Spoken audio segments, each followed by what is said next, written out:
Hey guys, welcome back to Cajun Horror Talk. I'm Jake. And Ross. Today we're talking about 1982's The Thing. Well, So grab a beer, grab a cup of coffee. Let's talk horror.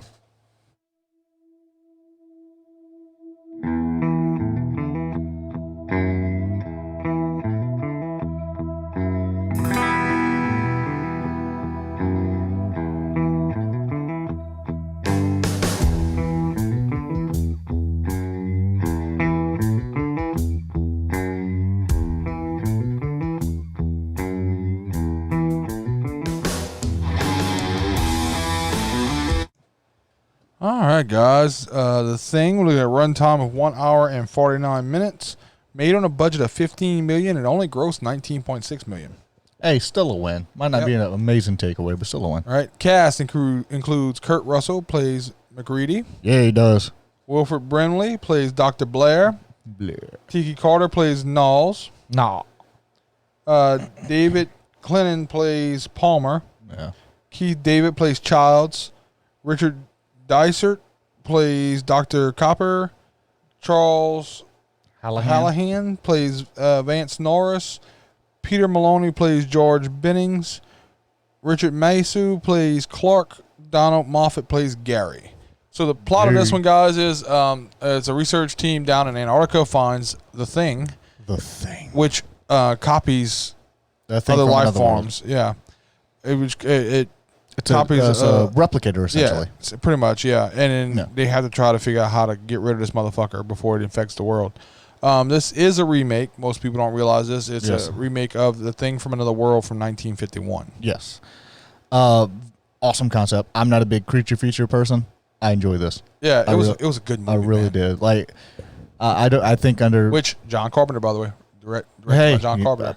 Huge fan. We will always be a huge fan of John Carpenter. Yeah, absolutely. John Carpenter has this way of shooting scenes. That John Carpenter has this way of builds the pissing me tension. off with his endings. He leaves me wanting more every goddamn time. Fuck, you're a good storyteller. Right? That's the mark of a good storyteller. Always leave them wanting more. You know what? You succeeded. It's like married sex. Always leaves you wanting always more. leave you wanting more.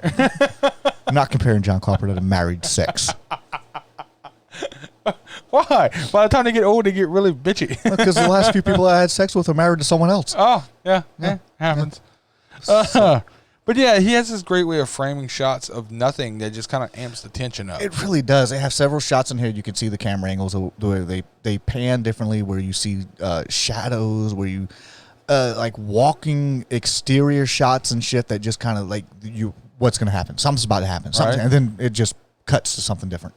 It fucks with you, but it's really, really good camera work. Yeah.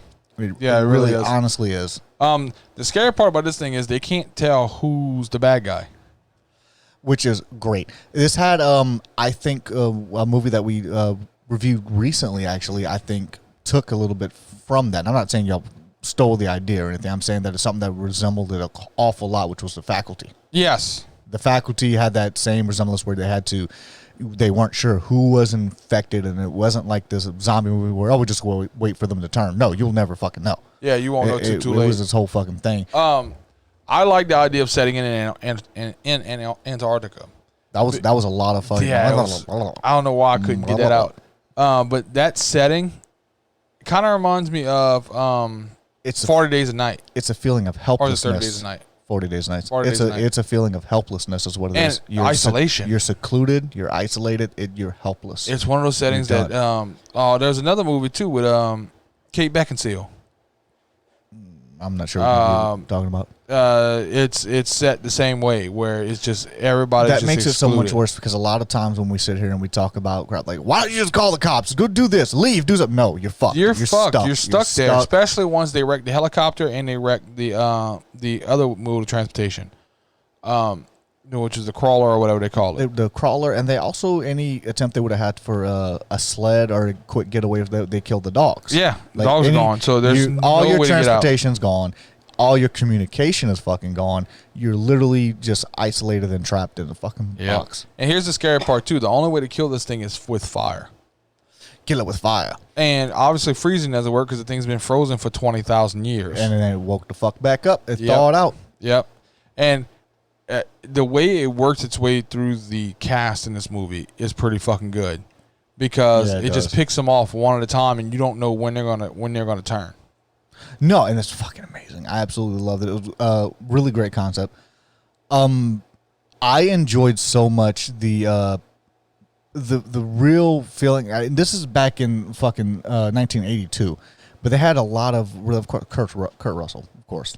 Yeah, absolutely. But they had a lot of very free feeling. It was a very natural flow of how things would have progressed throughout this movie. Nothing felt forced. Oh, absolutely. It all felt very fucking natural. It all felt like, yeah, that's how I would react too, completely. There's a monster out there trying to kill us. Yeah, we're gonna do some fucked up shit. It's gonna happen. Here, I saw one thing that kind of got me off guard. Oh, they had a couple that got me off guard. Because here's the thing, the blood. Yeah. Because they want to do a thing where they're going to test the blood against each other's. Yes. Against each other's blood. They have blood that stays in storage in case there's an injury or something like that. Well, they open the thing and find out somebody's dumped it all out. Yes, all gone. Both of the guys who had access to it, neither of them were a thing. Yeah. Okay. They also referenced in there was like if anybody could have pocketed the keys or did anything. I mean, it's you also got to figure these are guys that are once you're that close to people, you're working alone in Antarctica, you're all everybody has. Why would I not trust you? It's like, you need something? Yeah, here, take my keys, go do this. Yeah, true. He might have grabbed a keychain and be like, hey, I need to go grab a sandwich out of your locker. And it's in the back, so can I borrow your keys? And he throws him his keys thinking he's going over here, and he goes somewhere else and dumps the fucking blood out. I'm not going to take away from that. Oh, no, I'm not taking away. It was one of those things that kind of caught me off guard because I was just sitting here. Because you were expecting one of them to actually be infected with this fucking bullshit, which scary as hell. All it takes is like this one little bit of fucking DNA or one little cell, and it replicates itself over and over again until it becomes this fucking problem. Which I always wondered if the thing, until it thawed out, did they say in the movie what actually thawed it out? The research team, the other research team thawed it out. The research team from the beginning actually thawed it out whenever they did it? Okay. Yeah. I wasn't sure if it was thawed out prior to that when they had removed something else whenever they were at the research facility. But no, they thawed it out there. Here's the thing. That was stupid. We assumed that they were chasing that dog because it was not theirs, and like it was the thing, right? Yeah. What I can't understand how they wouldn't have recognized that that's not our dog. Because I'm imagining the way that they're going. That is similar to the faculty.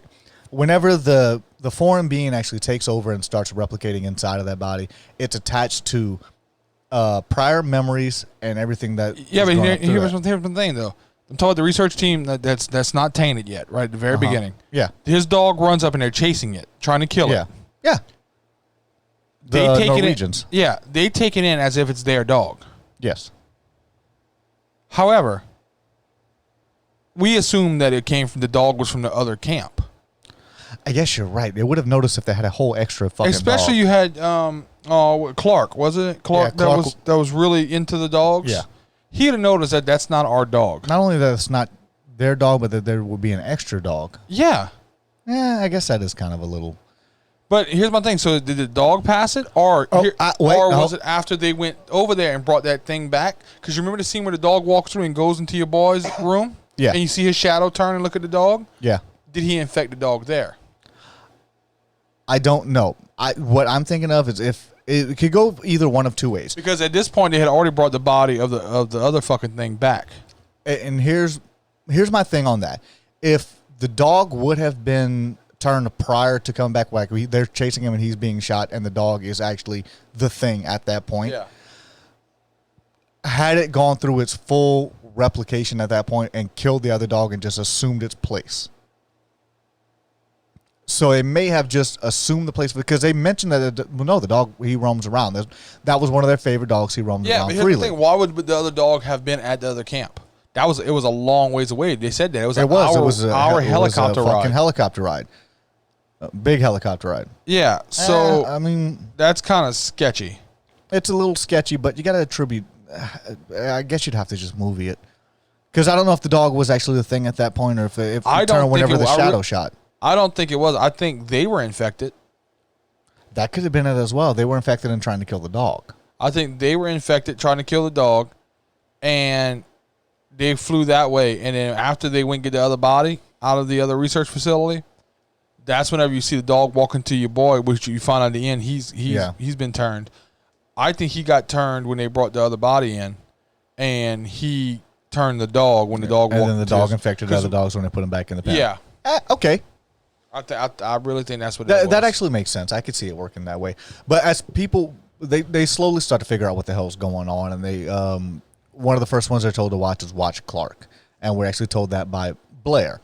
Yeah. And Blair goes fucking apeshit crazy and destroys everything, which, being at the end of it, you find out that he is actually infected whenever all that crap goes on. Makes total fucking sense why he's breaking all that shit. He doesn't want them to have any communication with the outside world. He doesn't want them to have any kind of transportation. Here's the thing, though. Here's the issue I have with that. Was he infected at that point? I think he had to have been. But then, if you're an organism that wants to spread, why stop them from communicating? Why draw attention to yourself, for one? Well, not why draw attention. Why not leave the communications up to try to get out as soon as possible so you can spread this further? Okay, he might not have been infected at that point then. So I think he got infected once he was trapped already. Once they locked him up. When they put him in timeout. Yeah. I think he got infected afterwards. Could have been. But see, then that's a lot about the way this movie works is there's so much ambiguous shit there. It could have...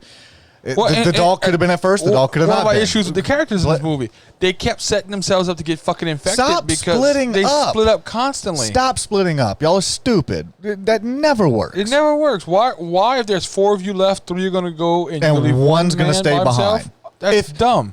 Even if you're going to split up out of necessity and it's something that absolutely there's no way to get around it, 2 and 2. Yeah. There's no reason that nobody should have eyes on another person at all. No reason ever. Especially once you know for a fact that us 4, none of us are infected. We checked our blood. We're all not infected. Oh, because after that, we do like the faculty did. Every time that one of us was out of somebody else's eyesight, we're taking the test again. And if you fail, I'm killing you. Yeah. Because this shit's getting real. So the splitting up thing, but this is 1982. This is before that was just becoming a horror trope. Yeah. Whenever all this shit was going on. It wasn't as seen quite as much. Yeah, I get that. I loved the practical effects in this movie. I was genuinely surprised, being that this movie was from '82. Well, some of the effects it's lauded as one of the greatest effects movies in horror. Dude, it very fucking well. I enjoyed the shit out of a lot of things. One of the ones that stuck out to me was after I forget which one was infected. I don't remember who actually did the fucking kill, but when he stuck his hands and his fingers went inside of his face and that was Dr. Blair when he grabbed who was it? I don't remember which one it was he actually grabbed. He grabbed Gary. Was it Gary? Yeah, the guy that shot the guy at the beginning. Yeah. Okay. And he carries him away with his hands, and you could see his hands embedded on the inside of his fucking in his skin. And I was like, oh, that's fucking cringy. Or the guy that's laying on the table and his head stretches off and falls down and turns into the spider thing and starts walking around. That was fucking creepy. Or when his freaking chest cavity opens up and swallows your boy's hands and bites his fucking arms off. And I said that during the movie. I was like, I was not expecting that at all.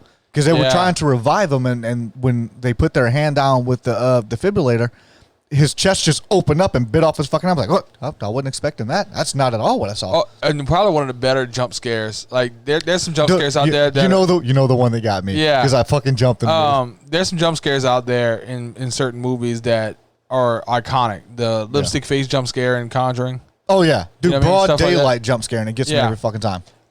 This one right here, he's testing the blood, and you're pretty sure that the last guy he's going to check is be the one. Yeah. But it's not. It's the second to last guy. When he touches that fucking wire to that blood, jumps out of his goddamn hand. I thought, oh my God, why the fuck would you do that? It was great. It was great. But see, look, if you're one of those people who say that, oh, well, I don't get scared at horror movies, well, then you're not watching horror movies. What the fuck are you doing? It's not taking anything away from you if you get a fucking jump scare, if you get creeped out or anything. The majority of the time, that's why I enjoy watching horror movies. It puts you in that sense of uneasiness. Maybe I'm a psychopath. I don't know. I enjoy that eerie feeling where I'm like, I don't know what the fuck's going to happen next. And it's exciting to me. It kind of gets your blood pumping a little bit. So those jump scares and shit like that, I completely have every chance that I can whenever we watch a movie that has a good jump scare, I'm going to jump on it. I'm going to I'm going to praise it as much and make sure that I give all the credence that I can to it, because a good jump scare, especially nowadays, it's very hard to get me to a jump scare because I've been exposed to it so damn much that. Well, and then you didn't have the issue of, and it's the same thing with the lipstick face jump scare. Yeah, there's no music leading up to it. You normally get that, and everybody it hits when you get that music, like, oh, I feel a slow violin creeping up in the background. Someone's about to be around that corner right there. There he is. He's right there. I see him. I see him. And it's not like the broad lead up to where they open they open the medicine cabinet, or they open the refrigerator door or something like that. There's someone. Nope, there's no one there. Yeah, there's no one there. Yeah, no, this just jumps out. Yeah, it just jumps the fuck out at you with no warning, and it was great. It jolted me up in the fucking soul. I was, oh my god. Yeah, it got you pretty good. It did, but you know what? I enjoyed the fuck out of that. That's why I watch horror movies. That's it.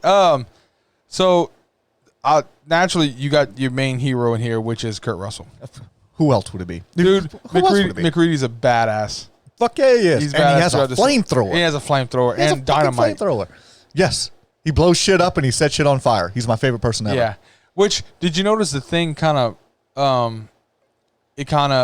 set him up because they find McCready's clothes in the I think that was like a little nod to the fact of he knew that McCready was going to be the one who would fucking stop him, so he had to take care of him. Yeah, well, and it's the thing, is it one thing, or is it, because he says that I'm pretty sure each little part of him of this thing, well, that's is why they separate. came to the solution of checking the fucking blood and everything. Yeah, whenever they set him on fire and then his head came off and started with the thing, like, it was any individual part of him was going to manifest itself into that and keep replicating until it became the thing, until it was stopped. So he gets locked outside. This motherfucker breaks back in and has a roll of dynamite, and he's like, I'll kill us all. Like, I'll blow us all up. Yeah, I will blow us all up. He's holding a wad of dynamite in front of a flamethrower. Like, no, it was a flare. Test me, bitch. Yeah, a flare. Holding way too close. Oh, wasn't it? No, the flamethrower came afterwards. When he originally broke in, he was holding the fucking flare. Yeah, he was holding the flare right by this fucking. I'm like, dude, back it up. Just a smidge. Just a little. Childs accuses him of murder. Yeah. When he shot Gary. Was it? What? No, Clark. No, it wasn't Gary. It was Clark, because Clark tried to fucking sneak him. Stab him. He tried to sneak him. Turns around and smokes that bitch in the face. Yeah. That's what happens. Yeah. That's a case where you play stupid games and you win stupid prizes. You have a edged weapon and you're trying to stab me while I'm not looking. You got shot. It's a little bit your fault. Yeah, it's a little bit your fault. Maybe it's kind of your thing, dude. Yeah, that's kind of not my bad. Like, I'm really sorry, but you tried to swing some shit at me, so you gotta die. I'm pretty sure I can get 3/4 of the jury to agree with me on that. Oh, I'm sure the jury. What happened? Well, I saw out of my peripheral vision that he was swinging a sharpened object at my face, so I shot him. While we were in a life or death situation. While we were already in this critical situation where motherfuckers are dying, people's heads are walking away. I'm a little tense right now. I'm a little on edge. Yeah. I'm just a little fucking tense right now because things are going on. Right. And that's another thing too. That's a underlying tension that's going through this too. They're trapped together for months at a time. Yeah. You and I both have worked in jobs where you're kind of secluded with other people for a long stretch of time. I'll tell you, I work offshore. I want to kill everybody after a month. Yeah. We're gonna fight just stuck together for so long you can't take it anymore. Even during right now with Corona. Yeah. People being stuck together in their houses. Like, divorces are up right now. Oh yeah. They're like, fuck this. Domestic violence is up right now, and it's because people are stuck together more than they ever have been. Yeah. In modern times, obviously, like in the 70s and 60s. I'm just saying, we could write an entire horror movie about being locked in a cabin under quarantine with Vicky from Children of the Corn. Yeah. That would be a whole fucking murder mystery. That would be Secret Window. She's lucky she wasn't with McCready. That would be Secret Window. Oh, she was with McCready. She was dying. I'm sorry. He'd have left her ass outside the highway. Absolutely. She'd have walked her happy ass till she got away from the car. That is probably how they got the movie Secret Window with Johnny Depp, where he goes like, you know what, fuck it. We've been in this cabin for a week and you have not shut up for 12 seconds. You're about to die. That was his real life for a little while. Aww.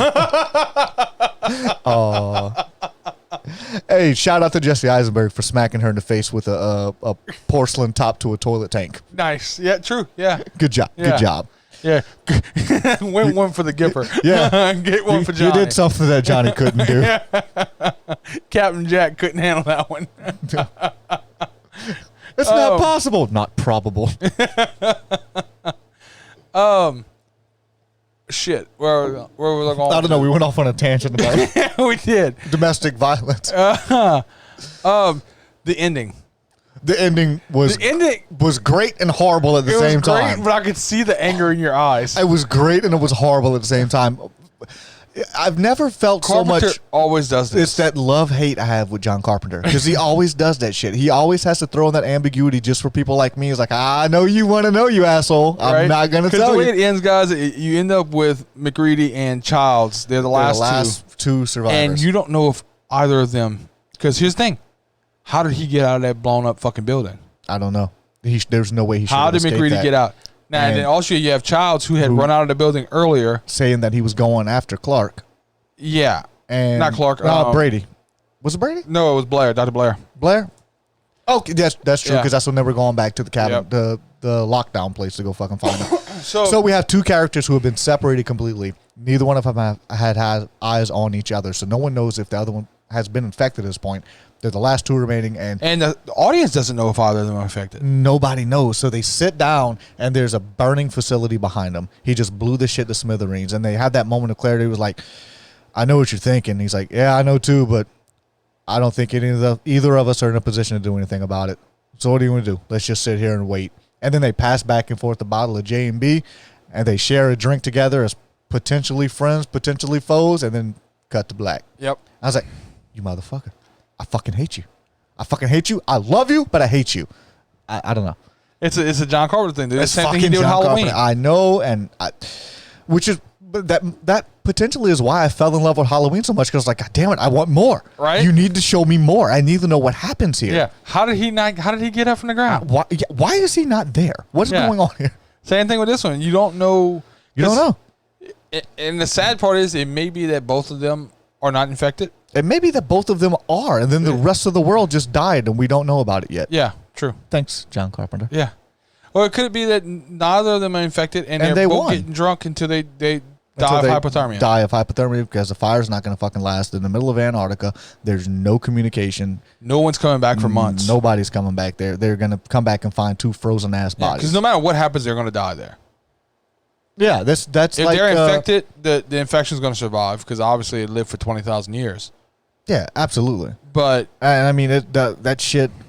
If either one of them were infected and they froze to death and that frozen would have preserved them, it'd have been like those rubbery chicken nuggets you get from McDonald's where you feel like they've been frozen for 30 years and then they unfreeze them. That's probably what's going to happen here. And I love the fact that I don't know because it leaves me on that I really want to fucking know, but you couldn't have ended it better. You really couldn't have. Because one way or another they're dying, but did they win? Yeah. I don't know. You don't know if they won. You don't know if they fucking lost. Is it still sitting out there?